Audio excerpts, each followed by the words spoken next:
I've always said, and I know for sure, that Christianity is not for wimps. It's the truth.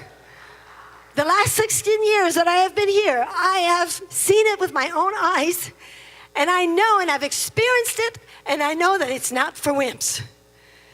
It is not, Christianity is not for those that want to be wishy-washy. And for those that want to please people and please God at the same time, for it is impossible to do so.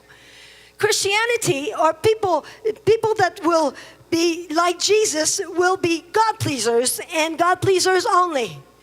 And I believe God is in the business right now to set us free from this people pleasing thing that we have. I believe it's still on us. I know it's still on us. I know that this is what God has started to set us free, your pastor and I. Years ago, when we went to Toronto, we went there and we didn't know how to pastor this church, and we didn't know, and you know the story.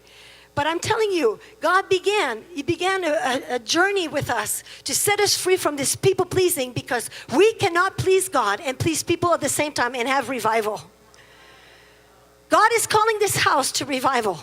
He's calling this house to have no toleration of the Jezebel spirit, no toleration of the Herod spirit, no toleration of anything that this world has to offer. How many of you have a pursuit of holiness, and this is what's preparing us to become an army that will be a contending army for the legacy that we want to leave.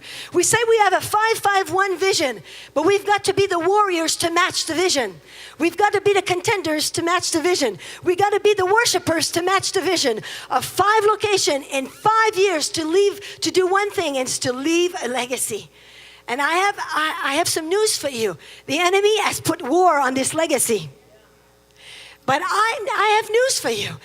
We have the victory, and I have seen it with my own eyes and my own family. And as God has started to set us free from this people-pleasing, I began to see my children, my own legacy, my own fruit of my womb, begin to serve God and to live for God wholeheartedly, 100%, with no toleration of anything in their lives. I mean, they're not perfect, but you understand. They're like the staff of this church, and many people, leaders of this church, and they say, you know what, we're not going to tolerate this kind of thing.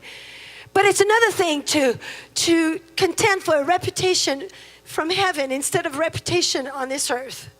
Friends, there's still a part of us that wants to be accepted, and there's nothing wrong with that. But at what cost?